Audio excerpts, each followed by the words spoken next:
Hello, crypto boys and ghouls, and welcome back to the channel, Tales from the Cryptmancer, where we feature content on play and earn games on the blockchain, such as RavenIdle. And in today's video, I want to talk about the conclusion of Season 1 and why we do not want to stop playing RavenIdle, why you want to continue pressing forward and prepare for the Gladiator arena and what's coming next here even before season 2 gets rolling. So you're going to definitely want to stick around for this video to understand the strategies to prepare for Gladiator Arena and what is next. So let's hop into RavenIdle, see where we ended season 1 here. We're up to over 172,000 RavenIdle players here. The season 1 reward pool was almost $150,000. And you can see here we finished in 149th place out of 172,000 players roughly. How many of those had battle passes? Well, if you knew the math there, 149th place, top 3%. Well, it's obviously a lot less than 172,000 actually bought a battle pass and are eligible for leaderboard rewards. But that bodes well. That means less players qualified for the reward pool, and that means more of that roughly $150,000 going to a select few players, which is great to see. But what's important here as season 1 is concluded is to not take your foot off the gas when it comes to RavenIdle. There's still a lot to do here.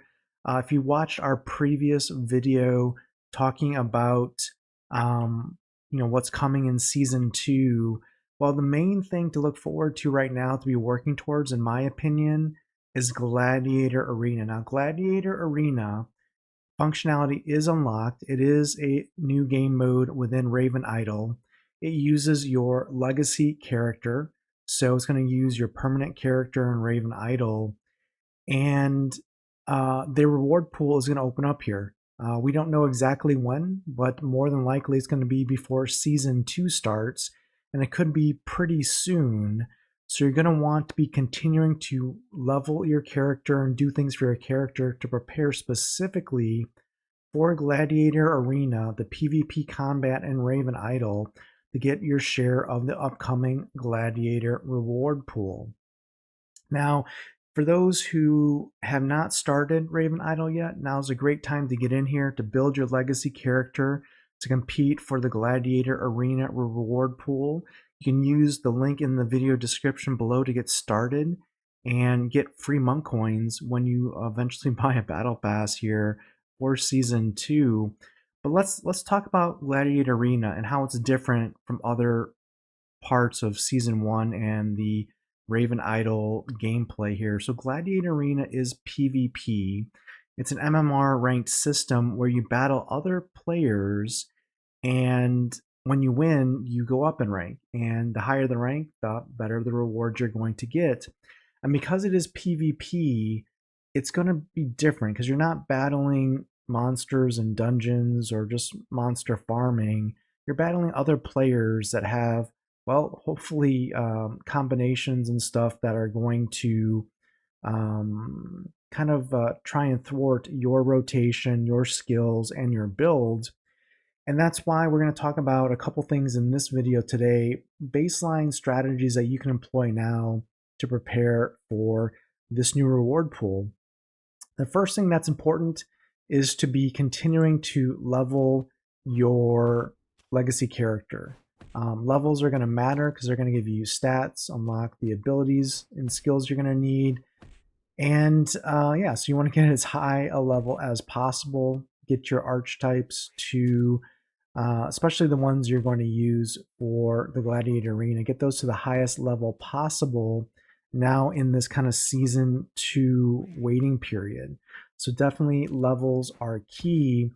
And also as key as you're grinding for levels, you're going to be wanting to grind monster mobs that you do not have trophies for. You're going to want to add key trophies here, like the Shark Trophy, like the Morningstar Trophy, like the Frostbound Drake trophies, specific trophies that are going to help your build in the Gladiator Arena. And speaking of build, we'll talk a little bit later about the build that we're designing for Gladiator Arena, but right now it's based on, well, this is our uh, temporary build, but we're going to be basing our permanent Gladiator Arena build, at least for the first phase of Gladiator Arena PvP combat, based upon stuns. Because unlike in other games, stuns in RavenIdle are auto applied, meaning there's no resistance, there's no percent chance for stuns. Stuns auto apply, so they automatically affect your opponent. Now, there are skills that your opponent can use in skill trees that will basically make them unlock or unstunned or unensnared. But for the most part, you're going to want to apply stuns to your opponent because, again, they are auto applied, and it's up to your opponent then to cleanse or debuff those stuns. So, as part of that, if everyone's going into Gladiator Arena with a stun type of build, well, you're going to want to build around that meta as well, which means haste and dex are important, meaning that your stun's going to go off first. So you're going to be able to hopefully perpetually stun your opponent or get the advantage to get your attacks in first against your stunned opponent.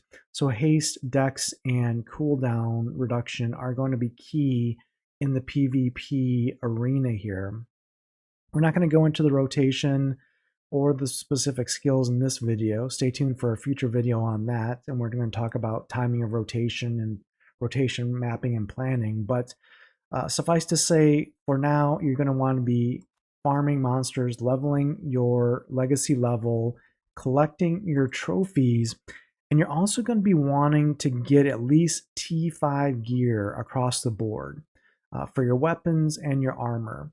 And the reason why you're going to want T5 gear, if we look at the crafting here, is because at T5 specifically, you're going to unlock, let's go to T5, you're going to unlock here basically 2 secondary abilities. And that's going to be huge. You can see here in our inventory, we've already unlocked T5 long swords. Let me just show you an example here. This T5 longsword has 2 primary attributes, in this case wisdom and might, and it also has 2 secondary attributes unlocked, in this case mana regen and max health.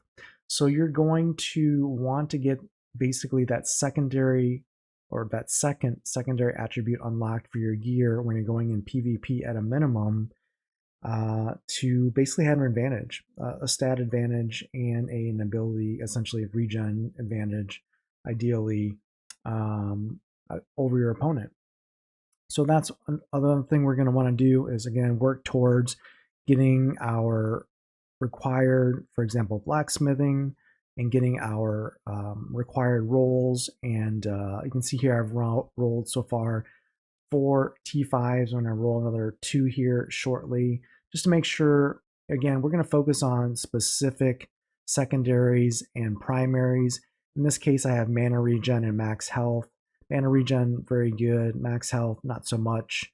Wisdom and might are fine for primaries. You can see here we have health regen, which is fine. Precision, not so great, but we have good primaries, vitality, and might. We're going to try and get a couple rerolls here. Ideally, we would like to get haste as an example on our weapon. At least one of them would be great to have for the build that we already talked about. So yeah, T5 abilities for sure. And the other thing you can be doing in the meantime while we wait for Season 2 is using your land effectively. In this case, you can see here, we're farming some chickens and some cheese. And the reason for that is we want to get those high-end consumables, or at least consumables that are going to benefit us over our opponents in the PvP Gladiator arena. And you can see here, based on my cooking levels, I can't really unlock the next tier consumable for dexterity necessarily, but I can use this dexterity booster here of roasted chickens, which increases your dex by 10 or 30 minutes, which will be important. You can see here it uses chicken and cheese and carrots. Other things like deluxe cake here increasing your attack power by 16 for 30 minutes. It's things like wheat or corn with the milk and the eggs here as well being important for upcoming consumer rules for Gladiator Arena. So these are things we're doing again right now as season 1 is concluded, as we wait to claim our rewards. Get your legacy levels up, get your key trophies, unlock your T5 gear, get it crafted with your desired secondaries and primaries, and then also get your consumables ready, because once Gladiator Arena unlocks, it's going to be a battle to the top of the arena, and you're going to want to compete for those rewards. So hopefully this video has been helpful for you, and until next time, keep stacking those stats.